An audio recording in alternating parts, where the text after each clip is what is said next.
अगर आप banking sector में जॉब करने का सोच रहे हो तो आपको पहले फाइनेंशियल फंक्शन आना चाहिए। ये एक काम की चीज़ है। अब कौन कौन से होते हैं फाइनेंशियल फंक्शंस, यहाँ पे मैं आपको बताने वाला हूँ।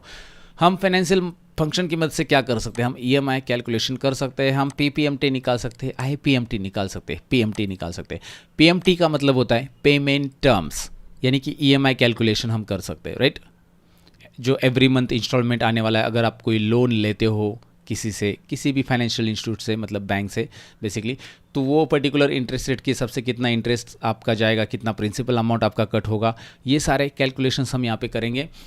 जो प्रिंसिपल अमाउंट पर मंथ जा रहा है, per month principal amount, this is PPMT, and इसका मतलब है interest amount in payment terms. अच्छे से याद रखिए, principal amount in payment terms and interest amount in payment terms.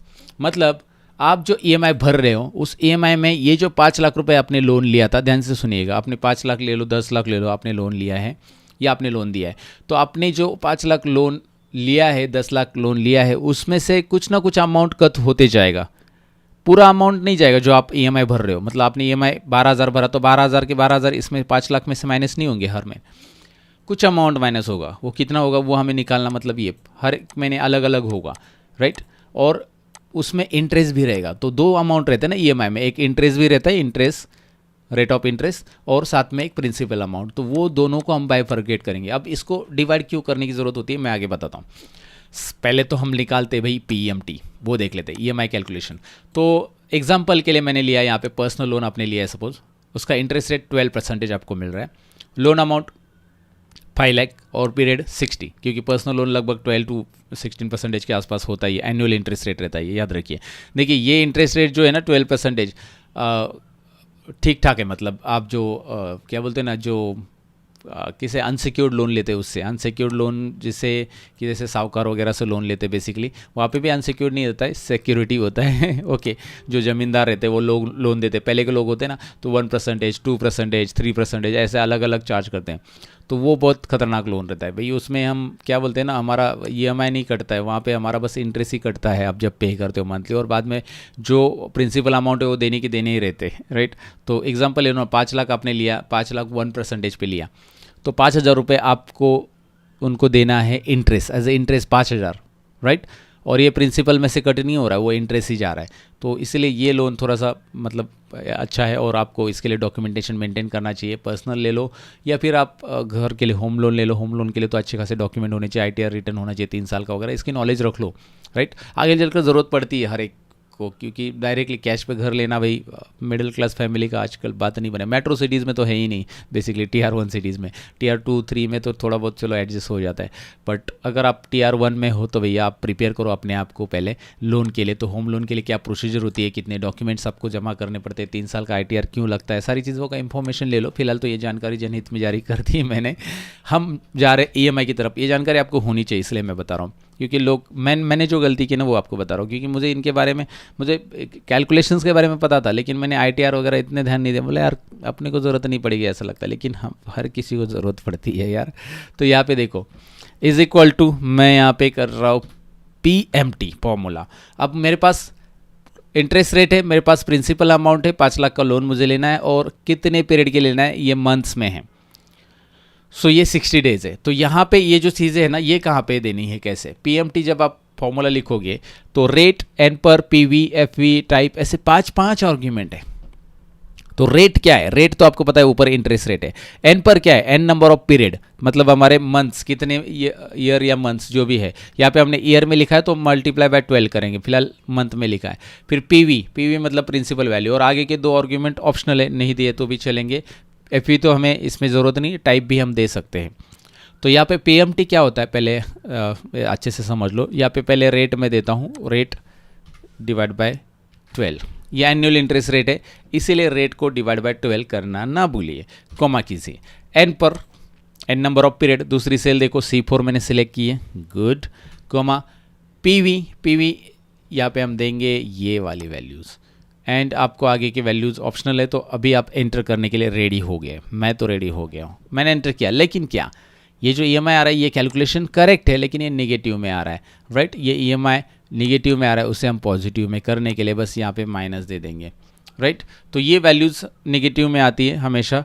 अब यहाँ पे क्या हो रहा है कि ये एज EMI कट हो रहा है, माइनस करना है, इसलिए शायद ये इन्होंने माइनस रखा होगा। मैंने भी गूगल पे सर्च किया इसके ऊपर, but I am not getting proper answer, पता नहीं उन्होंने ऐसा क्यों दिया। लेकिन हमें माइनस वैल्यू रखनी नहीं पड़ेगी यहाँ पे, क्योंकि आगे चलकर हमें जो भी इसका कैलकुलेशन करना है तो इसे प्लस में कन्वर्ट करना है। तो बस एक काम करो, सिंपल सा PV के आगे यहाँ पे माइनस दे दो और एंटर करो। जनरली ये आपके पॉकेट में से जाता है, इसलिए उन्होंने रेड में और माइनस में रखा है, मतलब माइनस वैल्यू रहेगी तो वो रेड में आ ही जाती है।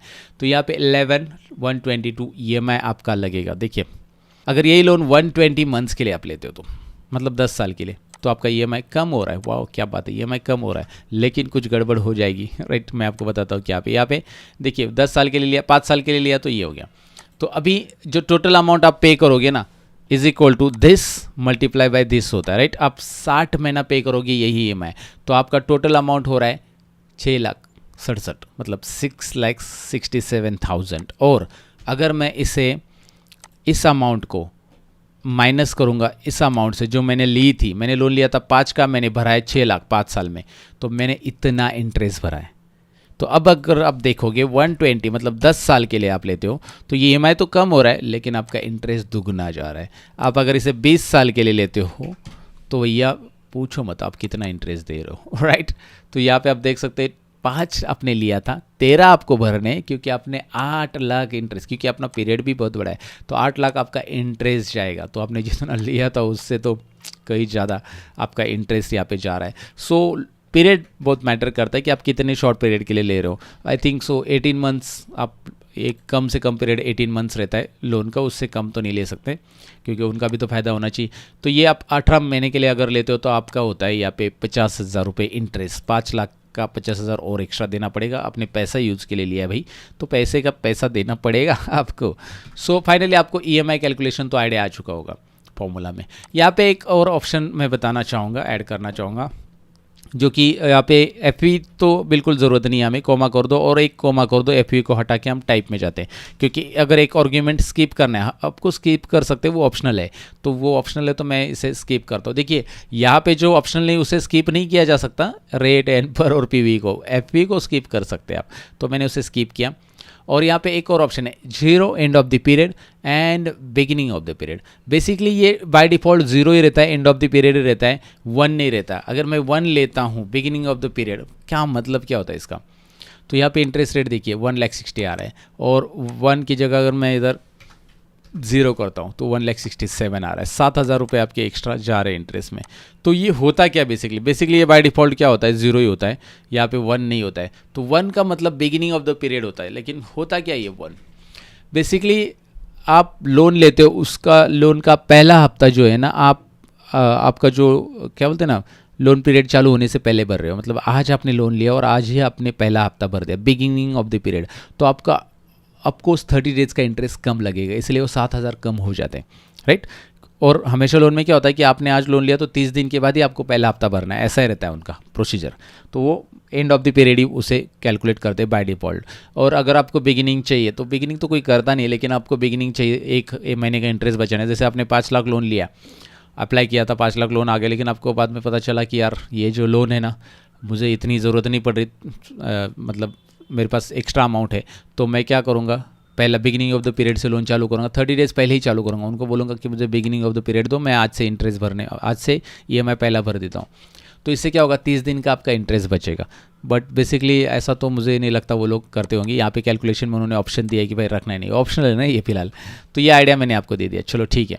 अब इस अमाउंट में ये जो 11,122, इसमें आपका ये तो इंटरेस्ट निकल गया और ये इंटरेस्ट निकल गया और ये प्रिंसिपल है। तो इस अमाउंट में टोटल 2 अमाउंट आते हैं, ये 11,000 में 2 अमाउंट आते हैं, एक आता है इंटरेस्ट, एक आता है प्रिंसिपल। तो उन्हें अलग अलग कैसे करें, अब अलग अलग करने की ज़रूरत क्यों है।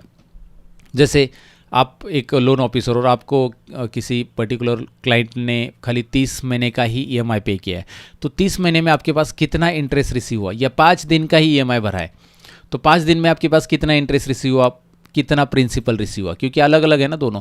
आपके पास टोटल अमाउंट पता चलेगा आपको, आप ऐसा करोगे this multiply by 5, total amount आ चुके आपके पास 55,000, लेकिन 55,000 में इसमें से कितना प्रिंसिपल है, क्योंकि प्रिंसिपल हर एक EMI में अलग अलग होता है। ध्यान से सुनिएगा क्या बोल रहा हूँ, हर एक महीने में अलग अलग। मैंने यहाँ पे 30 30 नहीं 60 महीने की पूरी पूरी यहाँ पे नंबर डाल दिया है, तो हर एक महीने में प्रिंसिपल अलग अलग आएगा, तो इसीलिए यहाँ पे हमें कैलकुलेशन करना है principal amount in payment terms, right. तो principal amount in payment terms यानी कि PPMT फॉर्मूला सीखो, IPMT सेम है, कॉपी पेस्ट मारना है बस, कुछ करना नहीं, क्योंकि वो बस अलग रिजल्ट देगा, इतना ही है। रेट एन पर, देखिए रेट पर एन पर PV, 4 आर्गुमेंट देने हैं, रेट पर एन पर PV। सो हमारा रेट क्या है, ये है हमारा rate, it should be divide by 12, annual interest rate है, कोमा, उसके बाद रेट के बाद पर क्या है, ये राइट, पर मंथ है ना, ये है पर मंथ्स, याद रखो पर मंथ्स के लिए per, comma N per N number of period, total number of periods कितने, ये है एन नंबर ऑफ पीरियड, और कोमा PV मतलब प्रिंसिपल वैल्यू, ये है। और अगर अब मैं एंटर करूंगा तो रिजल्ट तो मिल जाएगा, लेकिन एंटर करने के पहले रुकिए, ये हमें ड्रैग भी करना है फॉर्मूला। तो ड्रैग करना है तो पहली सेल तो फिक्स रहेगी, क्यों रहेगी भाई ये सेल फिक्स, क्योंकि ये C2 यहाँ पे एक ही जगह पे, और जब मैं ड्रैग करूंगा तो सबके लिए C2 फिक्स होना चाहिए। उसके बाद फिक्स तो आपको पता है ना, फिक्स रेफरेंस एब्सोल्यूट रेफरेंस, मेरे पार्ट देखते आ रहे होंगे तो आपको पता ही है, मैंने ऑलरेडी एक्सप्लेन किया है। और उसके बाद C4 को यहाँ पे फिक्स करना पड़ेगा, और C3 को भी फिक्स करना, ये तीनों को ही फिक्स किया। E2 को क्यों नहीं, क्योंकि E2 यहाँ पे चेंज होते जा रहा है, E2 ये है, दिख रहा है ना, और E2 का E3, E4, E5, E6 ऐसा होना चाहिए E2 का, समझ में है E2, okay. I mean to से E2 का क्या होना चाहिए आपको क्लियर हो चुका होगा, और एंटर कीजिए और बाकी सब फिक्स रहेगा। लेकिन इस निगेटिव का काम जो है तमाम करने के लिए हमें यहाँ पे क्या करना पड़ेगा, PV के आगे देखिए माइनस साइन ऐड करना पड़ेगा, जिससे वो पॉजिटिव में आ जाए, और बल्ले बल्ले ये देखिए हमारे सारे के सारे यहाँ पे प्रिंसिपल अमाउंट का कैलकुलेशन उसने कर दिया है। तो इस EMI में है 6122 पहले EMI में, दूसरा EMI जब मैं भरूंगा तो ये इतना होगा। प्रिंसिपल अमाउंट यहाँ पे बढ़ते जाएगा, प्रिंसिपल अमाउंट बढ़ते जाएगा। अब ऐसा क्यों है मैं आपको बताता हूँ। यहाँ पे पहले IPMT भी कैलकुलेट करते हैं, सेम है, देखिए rate divide by 12 comma same per, मैं वही कॉपी पेस्ट करूंगा तो भी चलेगा, मैं दिखा रहा हूँ बस टाइप करके, कोमा पर के बाद एन पर, ये रहा कोमा, फिर उसके बाद माइनस प्रिंसिपल वैल्यू, और आपको कुछ चीज़ें फिक्स करनी, जो कि ये C2, C4, C3 फिक्स करो, एंटर करो, ओके। ये फिक्स क्यों करना है आपको पता है, ये देखिए सभी सेल में उसकी लोकेशन फिक्स रहती है, नीचे वाले सभी फॉर्मूलाज में, राइट। और ये E6 हो रहा है क्योंकि ये रिस्पेक्टिवली बढ़ना चाहिए। तो इंटरेस्ट सबसे पहले ज़्यादा कलेक्ट किया जा रहा है, इंटरेस्ट देखिए 5000, फिर कम होते जाएगा इंटरेस्ट। तो यहाँ पे ये रूल ही रहता है कंपनीज का कि भाई इंटरेस्ट मतलब रूल ही बेसिकली कि भाई पहले इंटरेस्ट ज़्यादा कलेक्ट किया जाए। तो इंटरेस्ट यहाँ पे देखेंगे तो 5 महीने के बाद कितना इंटरेस्ट रिसीव हुआ है, 5 ही ले लो, 6 हो गया। तो 5 महीने के बाद आपके पास 24,000 इंटरेस्ट रेट आ जाता है। यहाँ पे नीचे आप कैलकुलेशन में देख सकते हैं 24,000 इंटरेस्ट रेट, राइट। तो अगर मैं यहाँ पे कैलकुलेशन नीचे जाऊँ और 30 महीने का करूँ तो मुझे टोटल 1,67,000 ये इंटरेस्ट है। तो पहले 30 महीने में मेरे पास 1,20,000 आ जाता है।